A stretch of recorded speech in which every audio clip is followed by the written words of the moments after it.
é, o anfitrião ou Já devolveu? Não, já tá. ok. Tá bom, então, podemos começar. Já está transmitindo, Adilson. Seria bom se ele tivesse avisado, né? Boa noite, gente, tudo bem? Estamos aqui mais uma vez, com muita alegria, para lermos esse livro. Na verdade, fazermos o encerramento desse livro maravilhoso, Fundamentos do Lar Cristão. Estamos aqui felizes porque Deus nos ajudou. Estivemos aqui todas as terças lendo esse livro, foi muito bom para nós, para nossa família, aprendemos bastante. E hoje nós temos uma convidada aqui pela primeira vez.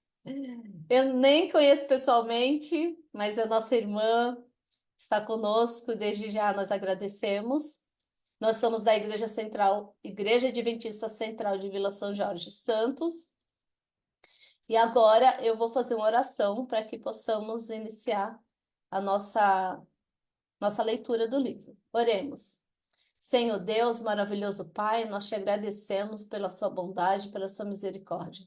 Te agradecemos porque o Senhor nos conduziu até aqui, Senhor. E hoje iremos concluir essa leitura desse livro. Te agradecemos por tudo que nós aprendemos e pedimos que o Senhor nos ajude a praticar na nossa vida, na nossa família, testemunhar também para outras pessoas. Permaneça conosco, abençoe todos os nossos irmãos e irmãs que estão aqui, as suas famílias também. Que o seu amor, a sua bondade possa alcançar todos eles. Da mesma maneira, alcance os nossos amigos que irão ver essa live depois. Que o Espírito Santo permaneça conosco, esteja também com a nossa convidada. Abençoe e use ela em nome de Jesus. Nós te pedimos essas bênçãos e te agradecemos. Amém. Aliciana, abre o microfone, por favor. Tudo Muito bem. bem? Boa noite. Olá, boa noite. É um prazer estar aqui com vocês. Seja bem-vinda, muito obrigada. A Aliciana, ela participa da jornada com a Thelma Brenha, e eu acho que pela segunda, terceira vez ela me pede a jornada, né? E Isso aí eu, mesmo. e aí, graças a Deus, eu consegui, mandei para ela, né? Dessa última vez eu mandei todas, eu acho. Já salvamos todas, né? Porque ela gosta também de participar, mesmo ela não sendo aqui do estado de São Paulo, como é um material muito bom, ela e outras irmãs de outros estados também usam, né? Muito bom isso. Podemos Isso. dividir as bênçãos, né? Esse material, porque nós temos, eu tenho um grupo do projeto Guardiãs do Lar, que ficou o nome do grupo, né?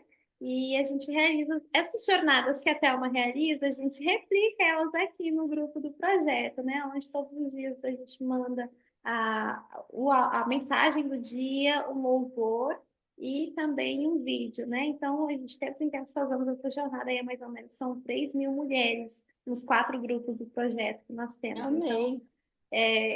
foi por esse canal que eu conheci você, pelas jornadas da Thelma, que eu estava precisando do material físico, né? O escrito ali assim, e foi você a peça que de alguma maneira Jesus colocou para que a gente pudesse se comunicar, você fosse essa ponte aí para me passar esse material. E aí a gente se conheceu, né, somente pelas redes, e hoje temos esse encontro aqui, assim, justamente porque começou lá atrás, aí, assim, em busca das jornadas com a Thelma. Verdade, Deus é bom. Estamos em mais uma jornada, né? Hoje já foi o terceiro vídeo da jornada, também está muito bom. Iremos ter até o final do mês. Mas hoje nós iremos concluir essa leitura desse livro. Eu quero te agradecer por você estar conosco. A Aliciana, ela é psicóloga, ela é de Santa Catarina, mas ela atua e mora como esposa de pastor também lá no Maranhão, não é isso? Isso, Missão Nordeste Maranhense, União Norte. Que Deus te abençoe, te use e é com você, tá bom? Tá bom, muito obrigada mais uma vez pelo carinho, pelo convite. Uma boa noite às meninas que estão aqui na sala do Zoom, também a vocês que estão nos acompanhando nos demais meios de comunicação. É uma alegria podermos estar aqui hoje ao vivo, né, nesta terça-feira à noite, mas em outro momento que quem estiver assistindo, que possa ser uma bênção na sua vida também.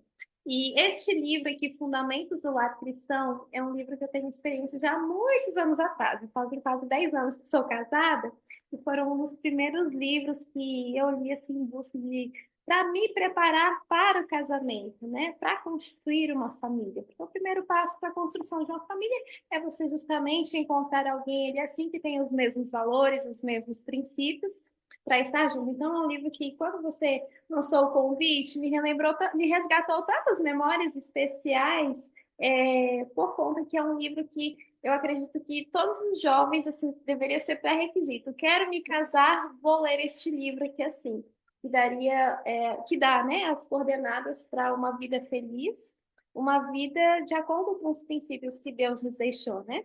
E hoje, como sendo o último capítulo, antes, né, de nós de fato falarmos sobre o último capítulo, eu preparei aqui assim um apanhado geral de todas as informações que nós estivemos encontrando, lendo, adquirindo ao longo, foram 8 meses, né, dessa leitura, e foi muito especial. E hoje, esse convite, para mim, ele é especial porque ele faz a junção de duas áreas que eu amo, que é a palavra de Deus com a psicologia, a questão emocional, né? E esse livro ele faz essa junção com os olhos, sob a orientação e comandos de Deus, né?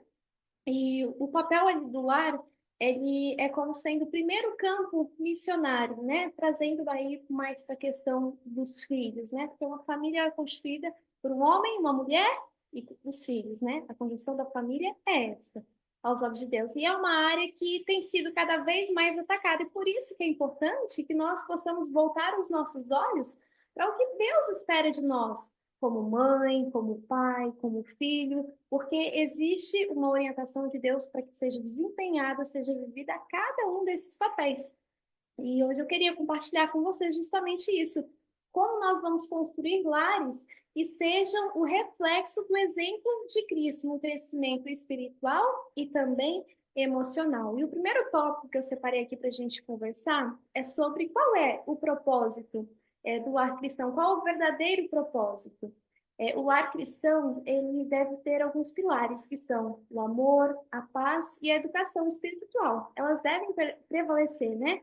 E isso vai além de um simples espaço físico, transferir para as questões emocionais, para a construção de valores que essa criança vai ter desde os primeiros meses de vida, que vai permear durante toda a sua vida. Essa semana, alguns dias, aliás, né, alguns dias eu li uma frase que me impactou muito, que a infância é o solo que a gente pisa por toda a vida.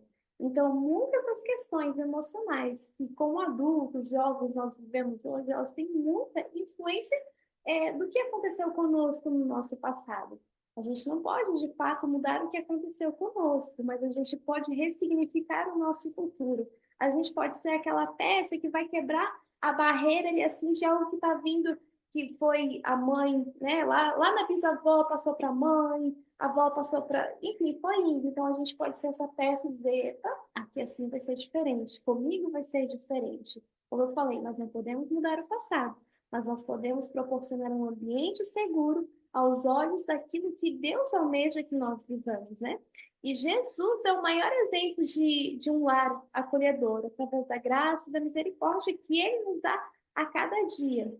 E o lar é exatamente esse ambiente para que tenha aceitação, compaixão, para que os erros, eles de fato, eles precisam sim ser corrigidos, mas precisa ser corrigido com o quê?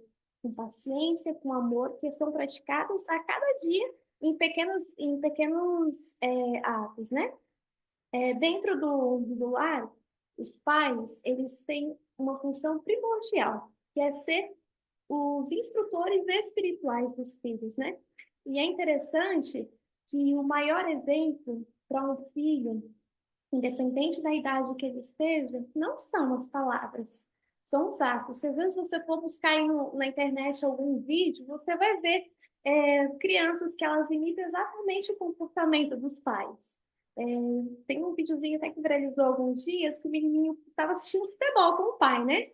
E aí o time, ele assim, fez um gol contra e o pai acabou demonstrando quase assim, gritando, ele achou que era uma expressão de felicidade, mas quando ele viu a ação do pai que estava triste, ele automaticamente mudou o comportamento dele, porque ele foi influenciado pelo pai que não era time do pai dele, então aquilo ali assim, é uma questão comportamental, o comportamento, o exemplo que nós damos aos filhos, eles são o que mais vai ter peso na vida deles. Não é as palavras, para as palavras elas têm muita influência também, mas o exemplo ele arrasta a multidão para fazer a diferença, né? Porque as crianças elas observam como os pais lidam com os desafios da vida, como elas tratam as pessoas.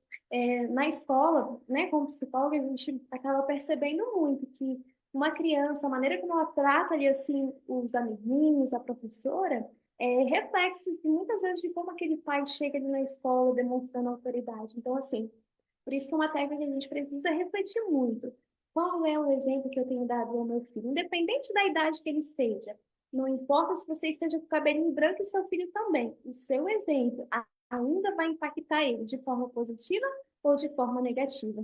E o lar cristão, ele é um lugar para preparação espiritual dos filhos, mas também é um ambiente para ser a luz da comunidade.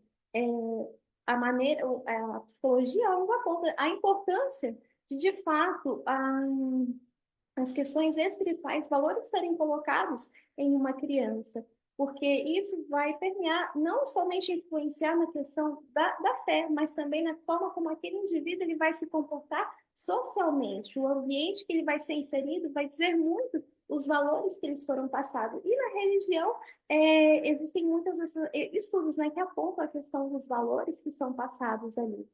Então, o lar, ele é uma pequena igreja.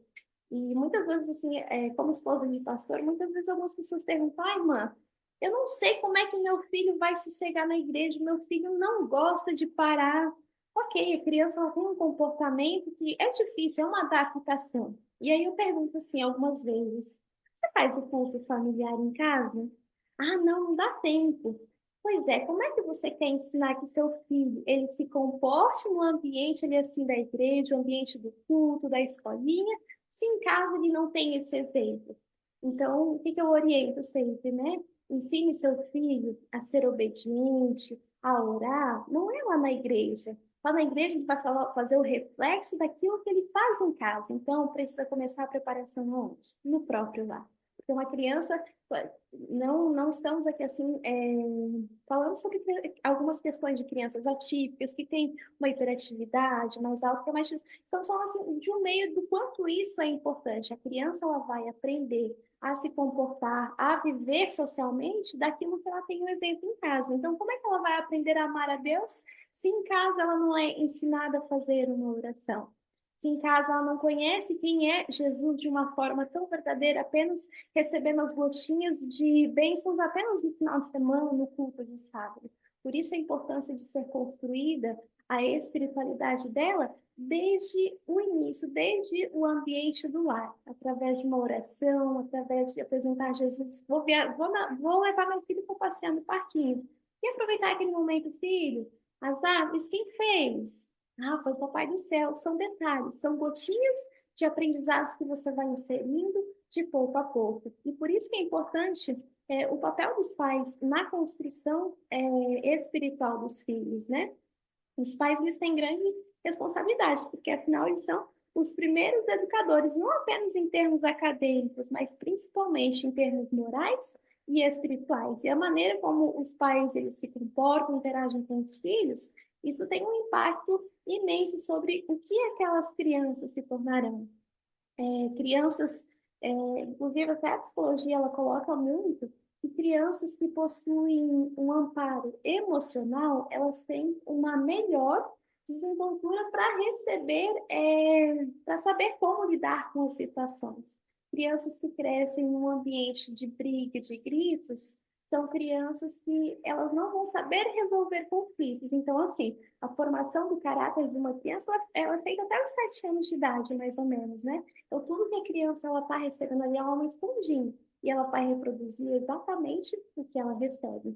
É interessante que muitos pais confundem a questão de amar com impor limites.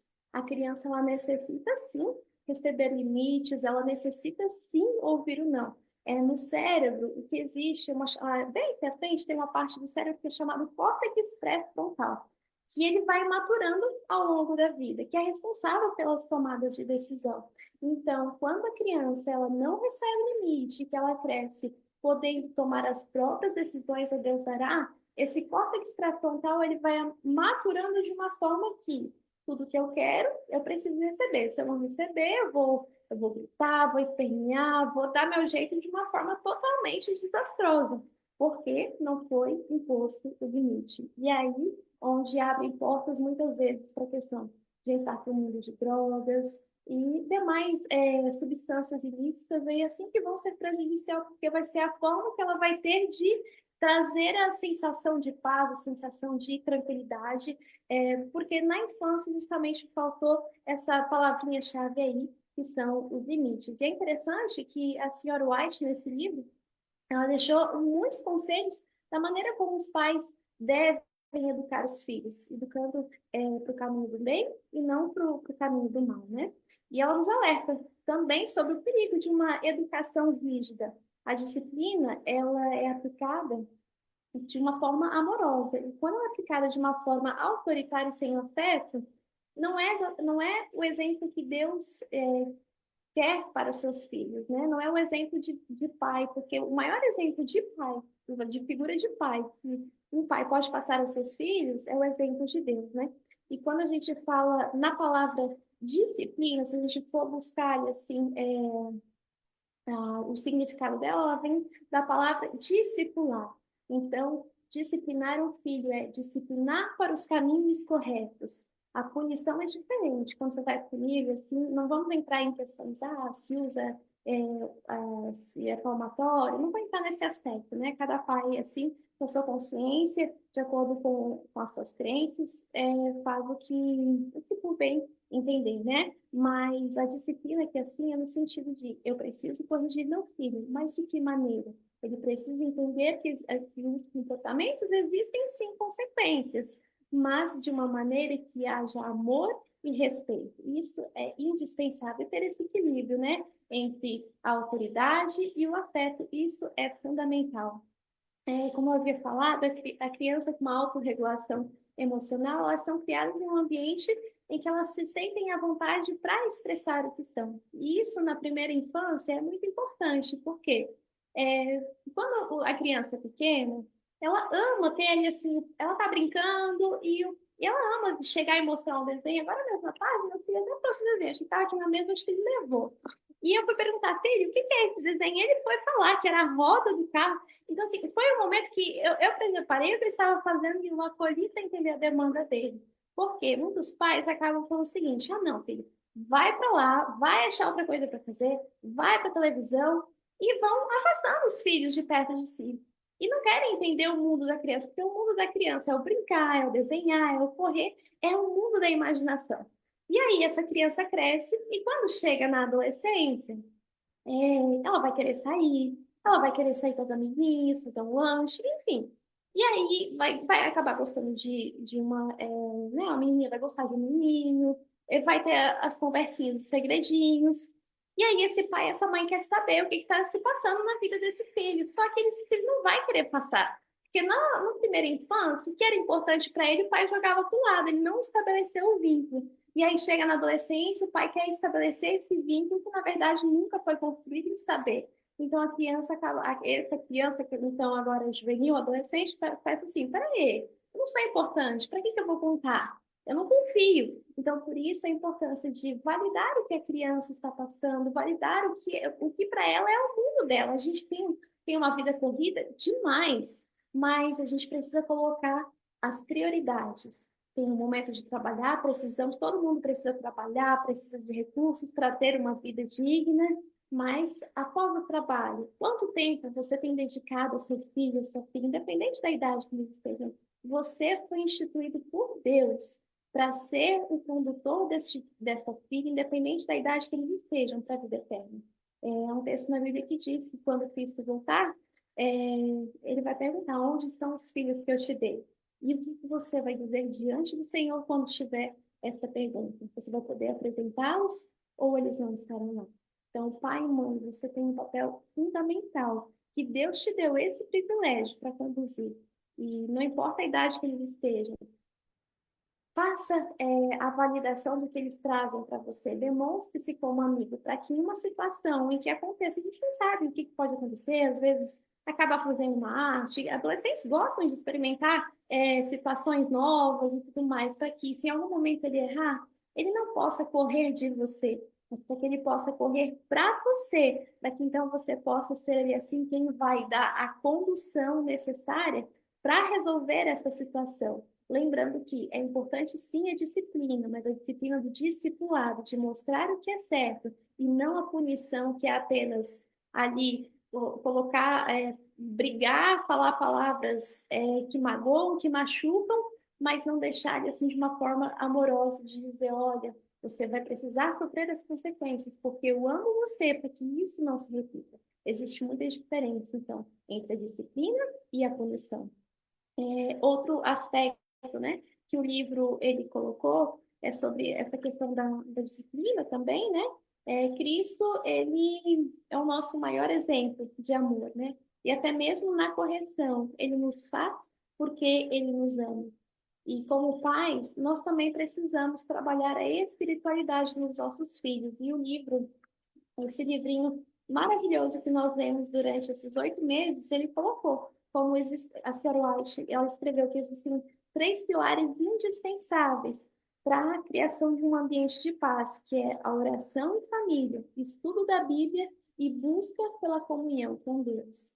Se hoje você fosse refletir como tem estado o seu tempo de orar em família, às vezes, cada um tem um horário, um precisa acordar mais cedo, o outro acorda um pouquinho mais tarde, porque vai chegar mais tarde. Mas tem algum momento, talvez no final de semana, que está todos juntos ali. Como que tem sido a devoção, o estudo da Bíblia em família, a busca por comunhão com Deus? Como pais, nós somos os principais responsáveis em apresentar a Deus aos nossos filhos, para que eles possam ter confiança em Deus. E isso é desde pequenininho. E aqui em casa tem um garotinho de 2 aninhos e 5 meses. E todos os dias, né, nós oramos, ele gosta de orar. Ele, quando é o momento da oração de noite, durante o dia ele gosta de pedir que a gente ore e ele repete. Mas a oração da noite, ele diz que é o Brainha que ora. E aí a oração deles dura quase 5 minutos, porque ele pede pelo papai, a mamãe, todos os amiguinhos que ele vai lembrando o nome, pede pelos carrinhos que ele intitula os nomes, os carrinhos têm nome, porque para ele aquilo ali é importante. E aí, quando a gente termina, a gente fala assim, filhinho, onde o papai do céu mora? Aí ele faz assim, no coração do Brainha, que ele aprendeu que o papai do céu está no coração dele. E a gente falando sempre para ele, filho, olha, o papai do céu cuida. E eu achei muito engraçado uma situação que aconteceu essa semana, porque ele subiu em cima do sofá e eu fiquei com medo que ele pudesse cair. Eu falei assim, ele desce do sofá, porque senão você vai cair. Aí ele falou assim: não, mamãe, Brian não vai cair. O papai do céu cuida. O papai do céu cuida do Bradel. Sim, filho, o papai do céu cuida, mas se você fizer arte, você pode acabar caindo. Mas o papai do céu cuida, mamãe. Você falou, o papai do céu cuida. Isso tem 2 aninhos e meio. Então, assim, na cabecinha dele, quem cuida dele é o papai do céu. E eu oro para Deus para que todos os dias da vida dele ele possa ter essa confiança. Como pais, nós somos os principais responsáveis em colocar no coração dos nossos filhos que ele tem um propósito de vida, que ele tem um valor, que ele não é obra do acaso, que ele é muito importante não apenas para nós como pais e mães, mas principalmente para Jesus. E também na questão do exemplo. Isso é indispensável, não é apenas falar assim, filhinho, vai lá e ora. Não, é ir junto com ele. O texto bíblico diz que nós devemos ensinar e educar no caminho. Então, no caminho, não é falar, filho, olha, o caminho da igreja é esse. Filho, o caminho da igreja é eu indo com você até lá. No caminho é estar ao lado. Existe uma diferença de ensinar o caminho para alguém e você estar no caminho com essa pessoa. Então, essa é a mensagem principal desse livro sobre o papel dos pais. E que nós possamos, né, a cada dia se inspirar e renovar os nossos votos diante do Senhor. Eu até marquei alguns tópicos aqui no nosso último capítulo que fala que a recompensa aqui e no futuro. Nós plantamos a sementinha, sabemos que muitas das vezes essa sementinha ela demora, ela passa por um solo rochoso, mas nunca deixe de orar, independente da idade que você tenha, quando você conheceu a mensagem, apresente seu filho em oração. O poder da oração de uma mãe, ele é incrível. Somente quem vive os milagres pode entender que há uma mãe sempre orando por um filho, né? E o que me chamou muita atenção é que quando eu vi aqui assim, a página final do livro, né? A senhora White, ela escreveu, é, Jesus disse, né? Vejo o trabalho da minha alma e eu estou satisfeito. Essa glória magnificante é para vocês usufruírem eternamente. Suas tristezas estão terminadas. Não mais haverá morte, nem tristeza, nem pranto, nem mesmo haverá mais dor. Eu não sei o que você está passando, mas muitos aqui assim têm os pedidos que são íntimos do seu coração, talvez por um filho, por um familiar, mas não deixe de colocar nas mãos de Deus a sua súplica, aquilo que você tanto tem idealizado. Deus ele sabe e Deus ele ouve o seu clamor. E você, assim como não cai a folha de uma árvore, sem que o Senhor vê, tenha ciência, não existe uma lágrima que você derrame sem que o Senhor tenha conhecimento. E esse mundo está muito próximo de terminar. Se a gente for ver os acontecimentos, quando a gente liga o jornal, tanta coisa ruim acontece que a gente fica assim, meu Deus, Jesus está voltando. E ele está voltando mesmo. E para nós isso não pode ser uma misericórdia, isso precisa ser um amém, porque a nossa redenção se aproxima. E há uma eternidade que está preparada. E aqui assim a situação ela continua. E uma multidão dos remidos se prostrar e lançar suas coroas brilhantes aos pés de Jesus. Ele os levantou com a sua adorável mão, e então eles tocaram as harpas de ouro e encheram todo o céu com sua harmoniosa música e com cânticos ao Cordeiro. E é interessante que, para finalizar aqui, ela diz que as palavras são limitadas demais para tentar descrever o céu. À medida que as cenas surgem diante de mim, fico completamente maravilhada. Maravilhada. Muitas são as bênçãos que estão preparadas para nós. A eternidade nos espera. E o meu desejo é que você, como mãe, como pai, como familiar de alguém que almeja tanto vê-lo no céu, não desista de orar. Você pode ser uma peça fundamental para que este filho, esta filha, este ente querido volte para os caminhos do Senhor. Talvez você educou seus filhinhos nos caminhos, mas que, devido a algumas circunstâncias da vida, eles se afastaram dos caminhos do Senhor. Não é tarde, não é tarde para você orar, não é tarde para você apresentar ao Senhor em oração. Ele pode todas as coisas para que o Espírito Santo continue trabalhando na vida dele, mas que enquanto esse dia não chega, que você possa ser o exemplo, possa ser a rocha firme a mostrar através do seu exemplo que há um Deus que o ama, que é um Deus que pode transformar todas as coisas. Afinal, Deus ele é especialista em transformar maldições em bênçãos em nossas vidas. Que Deus possa te abençoar e que a mensagem aprendida aqui nesse livro possa perdurar por toda a vida no seu coração. E que ao você ter contato com outras pessoas, você possa partilhar o amor de Jesus e também a importância de, como pais e mães, a serem pessoas de exemplo, pessoas de oração, pessoas que refletem o amor e o caráter de Jesus. E com esse pensamento, eu quero convidar você a estar em oração neste momento, entregando ao Senhor a sua vida e a sua família diante dele. Vamos falar com Deus? Bondoso Pai que estás no céu, muito obrigada, Senhor, pela oportunidade que tu nos dás de estar diante de ti neste momento. Obrigada porque o Senhor constituiu pais e mães para serem homens e mulheres de oração, mulheres e homens usados por ti para levar a mensagem de fé, esperança e salvação, mas principalmente começando em nossos lares. De forma muito especial, Senhor, nós queremos apresentar a ti cada família aqui representada através de teus filhinhos que estão acompanhando esta programação, seja neste momento ao vivo ou depois no programa gravado. Que onde quer que eles estejam, que o Espírito Santo possa trabalhar em suas vidas e possa estar diante do Senhor neste momento, para que eles sintam o teu chamado e possam ter o desejo de retornar. Por favor, Pai, fortaleça a nossa fé, a fé de nossos filhos, que a cada dia possamos olhar para o alto e ver que a nossa redenção se aproxima e que muito em breve o Senhor voltará. E não haverá mais morte nem dor, porque todas essas coisas passaram. e nós poderemos desfrutar a eternidade ao lado do Senhor, o nosso Pai eterno, Criador e mantenedor. Por favor, Pai, dá-nos uma boa noite na tua companhia, em nome de Cristo Jesus. Amém.